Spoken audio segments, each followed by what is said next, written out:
Halo semuanya, salam sejahtera. Semoga kita disehatkan badan, dilancarkan rezeki, dikabulkan segala hajat, dan semoga kita baik-baik saja.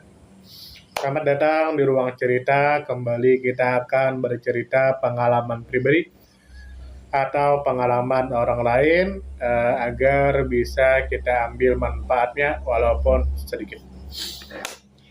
Hari ini hari Minggu tanggal 11 Januari 2026 saya menghadiri pernikahan salah seorang tokoh agama lulusan Tarim Hadramaut Yaman, lulusan luar negeri, dan beliau juga mengurus di pondok pesantren yang ada di daerah Kalteng, Kalimantan Tengah. Saya diundang untuk berhadir, maka saya ada dua acara. Ada acara di rumah mempelai laki-lakinya, di rumah beliau, dan ada acara di rumah mempelai perempuan. Saya lebih memilih jarak yang lebih pendek atau yang lebih dekat dari rumah saya. Nah, jadi saya berhadir di acara mempelai perempuannya sebab lebih dekat dari rumah saya. Saya berangkat sekitar jam 6 lewat sedikit, berangkat walaupun di jalan gerimis tapi tetap berangkat. Lalu saya diarahkan Google Map ke jalan yang lumayan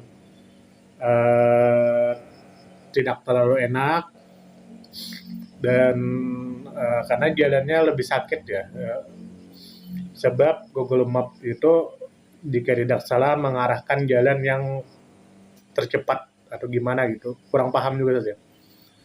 Hadir, acara belum dimulai sebab acara dimulai jam 8 pagi. Saya datang belum jam 8. Lalu akhirnya saya makan, makan yang berkuah saya, lalu duduk. Nah, acara tempat makannya itu ada laki-laki dan perempuan dipisah. Laki-lakinya itu tidak pakai kursi tapi duduk emperan. Jadi duduk di emperan dengan bapak-bapak yang tidak saya kenal. Lalu ada sekelompok bapak-bapak sambil makan, sambil cerita. Saya mendengarkan cerita beliau dan ceritanya itu menggunakan bahasa daerah.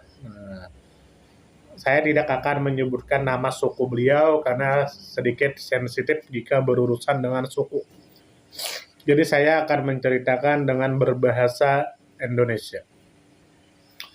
Dari banyak cerita beliau, kan cerita sambil makan, beliau aja yang cerita kan.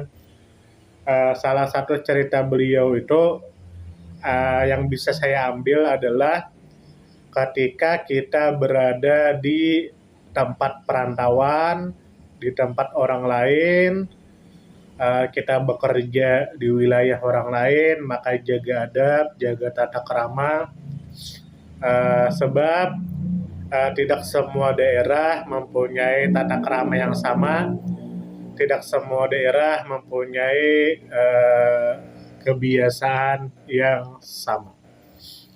Lalu beliau bercerita bahwa waktu beliau merantau ke sebuah daerah yang ada di Jawa, di Pulau Jawa, beliau waktu itu bekerja di daerah pedalaman. Bahkan kata beliau rumah pun bisa dihitung dengan maksudnya rumahnya tidak banyak di sana. Jadi beliau bekerja di sana, lalu di sana ada warung. Nah, ketika makan di warung itu ada orang yang menggunakan bahasa yang dianggap kasar. Lalu akhirnya bertengkar dan seperti itulah. Nah, dari cerita itu dapat kita ambil pelajaran bahwa jika kita berada di perantauan atau bekerja di tempat orang atau berada di daerah orang, maka jaga tata krama karena tidak semua daerah itu mempunyai tata krama yang sama, mempunyai kebiasaan yang sama, dan lain sebagainya. Bahkan tidak sedikit orang yang di perantauan saling menghilangkan nyawa, bertengkar karena tidak menjaga tata krama. Nah, sampai di sini mohon maaf jika ada salah. Semoga kita disehatkan badan, dilancarkan rezeki, dikabulkan segala hajat. Jika Anda ingin bercerita, silakan terus di kolom komentar. Salam nebar.